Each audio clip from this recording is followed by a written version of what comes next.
पेशे से ये वकील हैं, किसान आंदोलन में बढ़ चढ़ कर भाग लिया।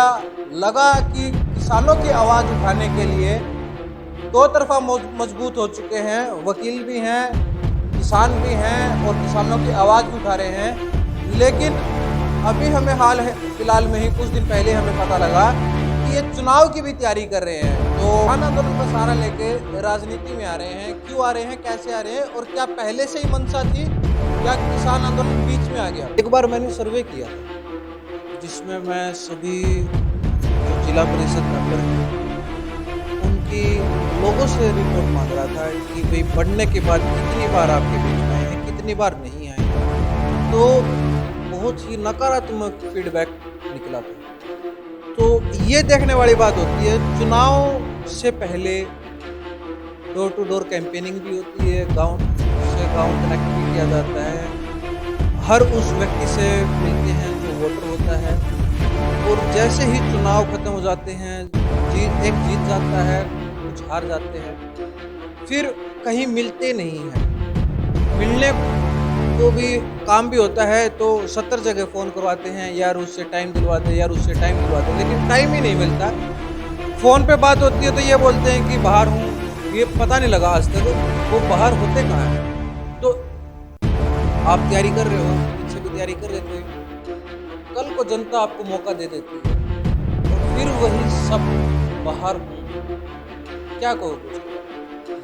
एक और देखने को मिलती है, किसान आंदोलन में भी देखने को मिली और ये अग्निपथ इसमें भी देखने को मिली। एक फिल्म क्रिएट की जाती है हमारी आंखों के सामने, यदि ये कानून लागू हो गए तो ऐसा हो जाएगा, यदि ये कानून लागू हो गए तो ऐसा हो जाएगा। थोड़ा सा वेट एंड वॉच की भी पॉलिसी होनी चाहिए कि पहले एक बार एटलीस्ट देखें तो हम भी यही हैं, आप भी यही हैं, मीडिया भी यही है, सरकार भी यही है, प्रशासन भी यही है और कानून बनाने वाले भी यही हैं, कानून को भंग करने वाले भी यही हैं। जैसे किसान आंदोलन के चलते जो 3 कृषि कानून थे वो वापस भी लिए सरकार ने। पेशे से अब वकील भी हैं। कानून की क्या भूमिका है, क्राइम कितना हो चुका है, इस पर आप क्या कहेंगे? सरकार कहती है जीरो टॉलरेंस की बात, पुलिस कहती है सेवा सुरक्षा और सहयोग, और वकील होने के बाद वकील से ज़्यादा कोई बता सकता है, क्योंकि जब पुलिस उसकी नहीं सुनती है तो वो थक हार के वकील के पास जाता है। तो वकील का ही काम होता है कि उसको फिर अदालत के माध्यम से, कोर्ट के माध्यम से उसे न्याय दिलवाए। दिन भर सैकड़ों व्यक्ति आते होंगे अपनी फरियाद लेकर, हमारी बात नहीं सुन रही है, हमारी कार्रवाई नहीं कर रही है, हमारा पर्चा दर्ज नहीं कर रही है, शिकायत नहीं ले रही है, क्या कुछ करें। गणेश कुमार, अखंड भारत की आवाज़ चैनल पर आप लोगों का स्वागत है। और अभी हम पानीपत जिले के छिछड़ाना गांव में हम आए हुए हैं और हमारे साथ संदीप जी हैं। पेशे से ये वकील हैं, किसान आंदोलन में बढ़ चढ़ कर भाग लिया। लगा कि किसानों की आवाज़ उठाने के लिए दो तरफा मजबूत हो चुके हैं, वकील भी हैं, किसान भी हैं और किसानों की आवाज़ भी उठा रहे हैं। लेकिन अभी हमें हाल है फिलहाल में ही कुछ दिन पहले हमें पता लगा कि ये चुनाव की भी तैयारी कर रहे हैं। तो क्वेश्चन मेरे मन में जागा कि मैं पूछने जरूर जाऊंगा कि जो किसान आंदोलन का सहारा लेके राजनीति में आ रहे हैं, क्यों आ रहे हैं, कैसे आ रहे हैं और क्या पहले से ही मंशा थी या किसान आंदोलन बीच में आ गया। सर नमस्कार। नमस्कार सभी अखंड भारत के दर्शकों को मेरी राम राम, मेरी नमस्कार। और सर ये जो अभी मैंने शुरुआत करी दी थी, किसान आंदोलन से एंट्री होती है और कुछ दिन पहले मुझे पता लगा कि आप चुनाव की भी आप तैयारी कर रहे हो। क्या बात, ये कॉम्बिनेशन बना कैसे या प्री प्लान था? जी, ये कम्बिनेशन नहीं है। मैं पिछले जो अभी 5 साल पहले जो चुनाव था, मैं वो भी चुनाव लड़ चुका हूँ। चुनाव की तैयारी लगातार थी। कौन सा चुनाव लड़ चुके? तो मैं ब्लॉक समिति का अपने वार्ड से चुनाव लड़ चुका हूँ। मैं कुछ ही मार्जिन से 50-60 वोटों से रहा था। तो मेरी उस तरीके से अपने वार्ड में लोगों से मिलना जुलना, और आगे ये तैयारी थी कि भी अगली बार जो जिला परिषद का चुनाव होगा वो लड़ेंगे, और सभी साथियों का मत था पहले से ही कि भी हम चुनाव लड़ेंगे और चुनाव में जाएंगे। आपके गांव से जिला परिषद मेंबर भी है, क्या कुछ काम हुए हैं या नहीं हुए हैं? आपकी व्यक्तिगत राय क्या है? मेरी व्यक्तिगत राय तो ये है कि भी काम हुए हैं, काम काफ़ी उन्होंने करवाए हैं इस, और जिला परिषद में अब की बार ग्रांट भी खूब आए हैं, पहले इतने ग्रांट नहीं आते थे, और सरकार में अब की बार जिला परिषद को पावर थी तो काम हुए हैं। एक बार मैंने सर्वे किया था जिसमें मैं सभी जो जिला परिषद मेंबर हैं उनकी लोगों से रिपोर्ट मांग रहा था कि भाई बढ़ने के बाद कितनी बार आपके बीच में आए हैं, कितनी बार नहीं आए हैं। तो बहुत ही नकारात्मक फीडबैक निकला था। तो ये देखने वाली बात होती है, चुनाव से पहले डोर टू डोर कैंपेनिंग भी होती है, गांव से गांव कनेक्ट भी किया जाता है, हर उस व्यक्ति से मिलते हैं जो वोटर होता है, और जैसे ही चुनाव खत्म हो जाते हैं, जीत जाता है, कुछ हार जाते हैं, फिर कहीं मिलते नहीं हैं। मिलने को भी काम भी होता है तो 70 जगह फ़ोन करवाते हैं, यार उससे टाइम दिलवा दे, यार उससे टाइम दिलवा दे, लेकिन टाइम ही नहीं मिलता। फ़ोन पे बात होती है तो ये बोलते हैं कि बाहर हूँ, ये पता नहीं लगा आज तक वो बाहर होते कहाँ हैं। तो आप तैयारी कर रहे हो, पीछे भी तैयारी कर रहे थे, कल को जनता आपको मौका दे देती है और फिर वही शब्द बाहर हूँ, क्या कहोगे उसके बारे में? ये एक पहली सीढ़ी है, समाज हमें एक सीढ़ी पे भेजता है कि भी समाज आगे, आप प्रगति करो, आप उन्नति करो और समाज को भी उन्नति की तरफ लेके जाओ। वो ऐसे बहुत सारी मानसिकता है, अपने व्यवहार है, अपने बुद्धि है, वो जो पहली सीढ़ी पे ही फैल हो जाते हैं। जो लोग बोलते हैं हम बाहर है, जो लोग बोलते हैं हमारे पास टाइम नहीं है, जो जनता के बीच में नहीं जाते, उनकी पहली समाज ने पहली सीढ़ी पकड़ाई है, उस सीढ़ी पे वो फैल हो जाते हैं। इसलिए आपने देखा होगा कि वहाँ राजनीति में बढ़ोतरी की बहुत कम परसेंटेज में जाते हैं। एक बार कोई बन जाता है तो अगली बार वो, यदि उसने काम नहीं किए हैं, लोगों से कनेक्टिविटी नहीं की है, तो वो इलेक्शन भी नहीं लड़ता। जी, वो समाज उनको नकार देता है। वो हमने देखना है कि हमने आगे जाना है, समाज को आगे लेके जाना है, हमने अपने साथियों की आवाज़ को मजबूत करना है, वार्ड की आवाज़ को मजबूत करना है, विधानसभा की आवाज़ को मजबूत करना है, लोकसभा की आवाज़ को मजबूत करना है। हम पे डिपेंड करता है, हम में है वो भूख है कि हम समाज के काम करेंगे, समाज के बीच में हम मान सम्मान करवाएंगे, तो काम से ही होगा, वो जुबान से नहीं होगा, वो इधर उधर घूमने से नहीं होगा, वो काम से होगा। और हम काम करेंगे, वार्ड के लिए काम करेंगे और सभी साथियों के लिए। जो भी मैं एज ए प्रोफेशन से भी जुड़ा हुआ हूँ, मेरे पास अब भी आते हैं, पहले भी आते थे। मेरी जो फ़ोन पे जो भी सलाह लेता है, मेरी हमेशा निःशुल्क सलाह होती है। हर किसी का बड़े अच्छे से मैं अटेंड करता हूँ और बड़े अच्छे तरीके से भी उसको सलाह भी देता हूँ और बाद में भी पूछता हूँ भाई क्या रहा। तो ये मेरा, फीडबैक जरूर लेते हैं। हाँ, फीडबैक मैं लेता हूँ कि भाई क्या रहा, ताकि उसको और कोई दिक्कत है, उलझन है कि भाई वो उसका मैं समाधान करता हूँ। अच्छा, किसान आंदोलन एक तरीके से अभी ठंडे बस्ते में है, अग्निपथ जोरों शोरों पर है। नौजवानों के लिए सरकार एक नया कानून लेके आई जिसमें 4 साल का एक ट्रायल पीरियड रखा जाएगा आर्मी के जवानों के लिए, और उसमें से 25% लोगों को पक्का किया जाएगा और 75% लोगों को घर का रास्ता दिखा दिया जाएगा।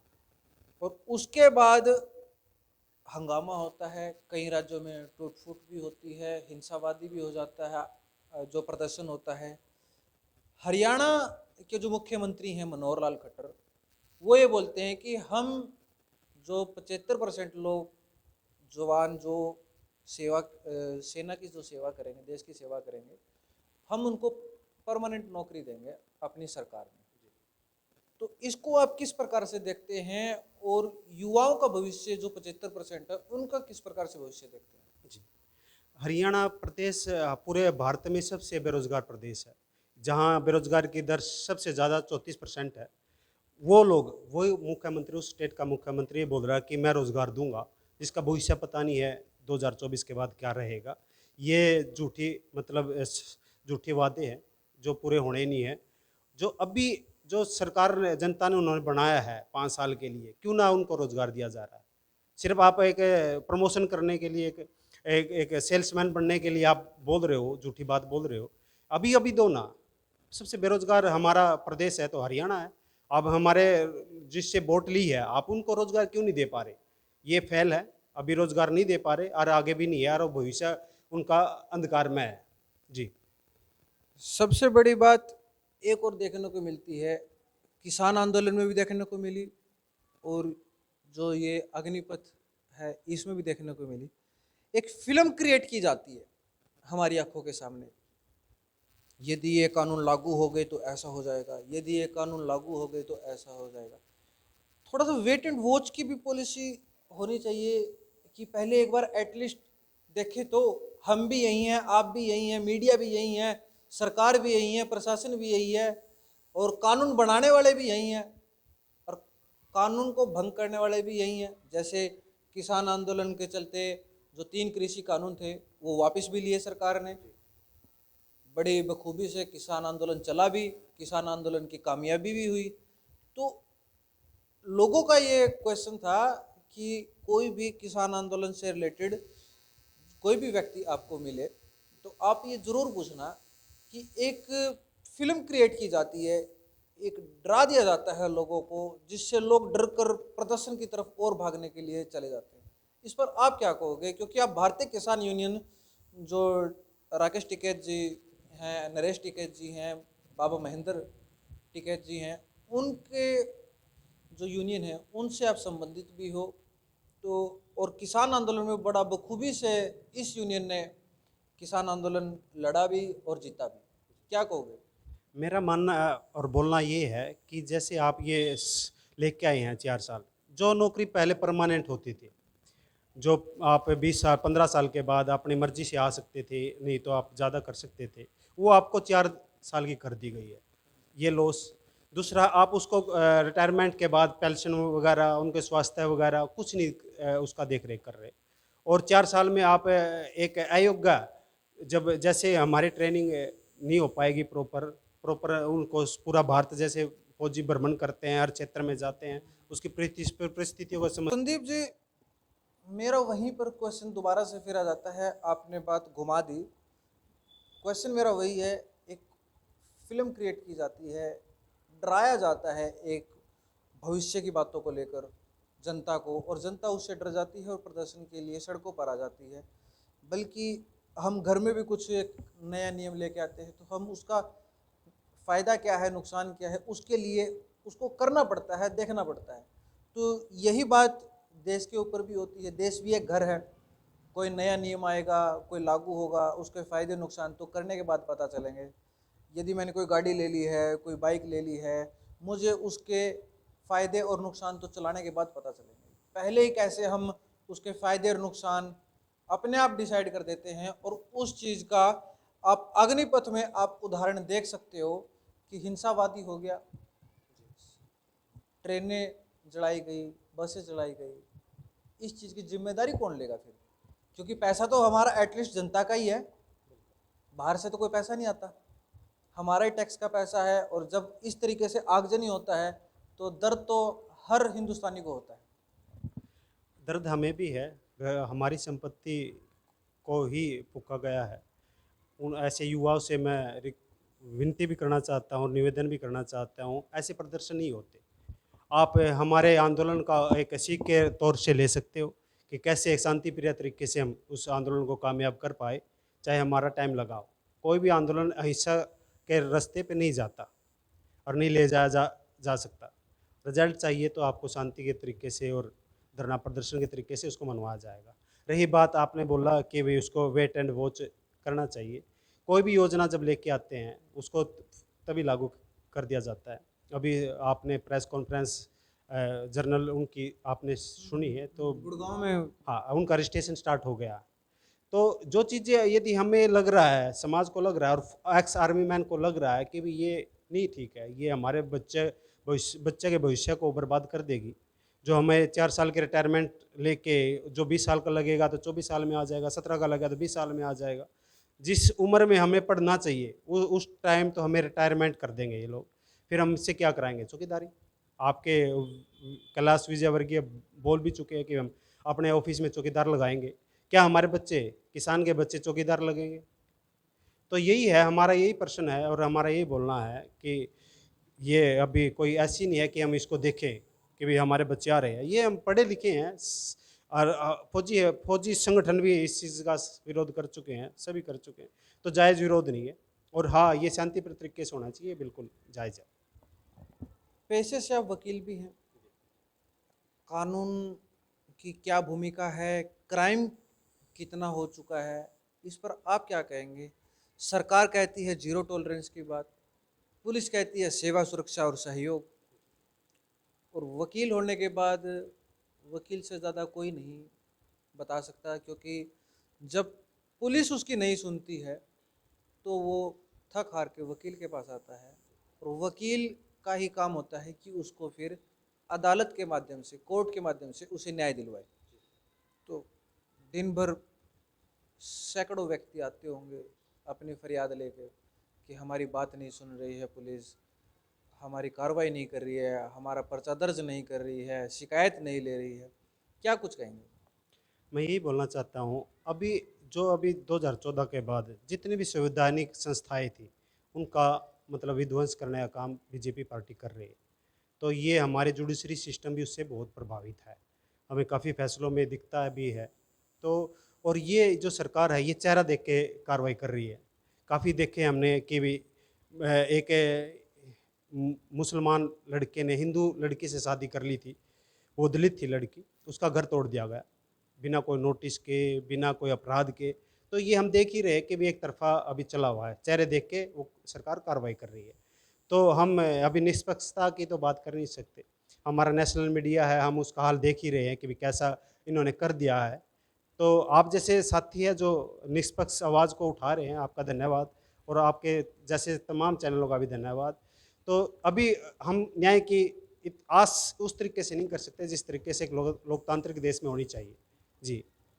समाज को और जनता को क्या कुछ मैसेज देना चाहोगे आप आखिर में? जी, मैं यही मैसेज देना चाहता हूँ जी, मेरा सोशल मीडिया पे अकाउंट है, वहाँ फ़ोन नंबर भी उपलब्ध है, और जो भी साथी मेरे से कांटेक्ट करता है मेरे वकालत से रिलेटेड, मैं बहुत सारा मेरे टोटल व्यवसाय का 80% मेरा लोगों की सहायता में जाता है। तो उसमें मैंने अर्निंग का साधन ये नहीं है मानना है, नहीं अपनाया है। तो मैं शुरू से ही समाज सेवा करता आया हूँ।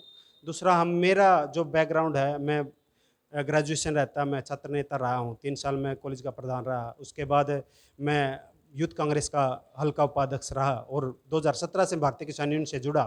तो उस तब से ही, जब से हम सोच संभाला है, हम जवान हुए हैं, ये थी भावना कि कैसे लोगों की मदद की जाए, कैसे उनकी आवाज़ को उठाया जाए। तो ये हम आज करते आ रहे हैं। जैसे ये आंदोलन शुरू हुआ तो हमने देखा कि भी गलत है, वकील होने के नाते उस चीज़ को हम थी लोगों की सेवा करें, लोगों की बात सुनी जाए, लोगों का समाधान हो सके, कैसे भी हो, किस प्रकार से भी हो। जी, वो चीज़ हम बिल्कुल करते आ रहे हैं और आगे भी करेंगे कि कोई भी हमें जो दुखी है, जिसको सहायता की ज़रूरत है, जो अयोग्य है, असमर्थ है, ऐसे लोगों की हम सहायता बिल्कुल करते आ रहे हैं और आगे भी करेंगे। तो ये थे हमारे साथ संदीप, एडवोकेट भी हैं, और जो जिला परिषद के जो मेंबर के लिए चुनावी उम्मीदवार भी हैं। और बस मुझे ये दिक्कत आ रही थी, किसान आंदोलन से एंट्री ली और उसके बाद चुनावी दंगल में उतरने की तैयारी कर रहे हैं। तो यही मेरा सबसे बड़ा क्वेश्चन था। उसके बाद अग्निपथ को भी लेके क्वेश्चन किया गया, क्योंकि किसान यूनियन, किसान आंदोलन का बहुत बड़ा योगदान था, और इस टाइम पर किसान यूनियन ने बखूबी साथ देने के लिए आश्वासन दिया है युवाओं को कि कुछ भी हो जाए, हम आप लोगों के साथ हैं, हम आप लोगों के साथ अन्याय नहीं होने देंगे। तो इसी बीच ये इंटरव्यू आप लोगों को कैसा लगा है, और इस वीडियो को ज़्यादा से ज़्यादा शेयर करें, और पल पल की अपडेट्स के लिए जुड़ रहे हैं। मनीष कुमार, पानीपत से।